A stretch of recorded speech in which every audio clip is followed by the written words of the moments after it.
అందరికీ నమస్కారం. ఈరోజు ఇంటర్నేషనల్ యోగా డే. ఇది వరుసగా మనం 11వ సారి మనం ఇంటర్నేషనల్ యోగా డేని నిర్వహించుకుంటున్నాం. యోగా అనగానే మనకు ప్రపంచం మొత్తం భారతదేశం వైపే చూస్తుంది.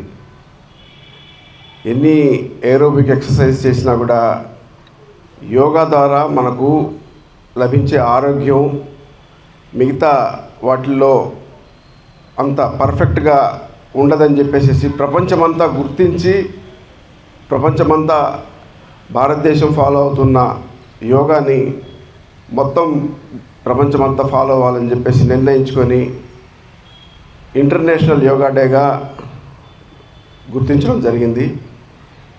ప్రతి సంవత్సరం 21వ తేదీ ఈరోజు ఇంటర్నేషనల్ యోగా డేగా నిర్వహించాలని చెప్పేసి నిర్వహించడం జరిగింది. ఆరోగ్యమే మహాభాగ్యం. మనం ఎన్ని కోట్లు సంపాదించిన ఆరోగ్యం లేకపోతే అంతా వృధానే మనకి.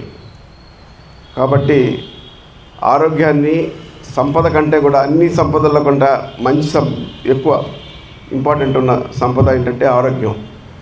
ఈ ఆరోగ్యాన్ని మనం ఎలా యోగా ద్వారా సింపుల్ ఎక్సర్సైజెస్ చేయడం వల్ల, యోగాలో కొన్ని ఆసనాలు వేయడం వల్ల ఏ వయసు వారైనా, చిన్నపిల్లల నుంచి వృద్ధులు ఎంత వయసు వారైనా సరే చేయదగిన ఆసనాలు ఉన్నాయి. గురువుగారు రామకృష్ణ గారు మనకు సూటబుల్ ఆసనాలు, వాటి ప్రయోజనం, వాటి గురించి వివరించి ఈరోజు చెప్తారు. అందరూ దీన్ని ఆదర్శంగా తీసుకొని ప్రతిరోజు మనం యోగాని కంటిన్యూ చేసి ఆరోగ్యంగా ఉండాలని చెప్పేసి కోరుకుంటూ సెలవు తీసుకుంటున్నాం.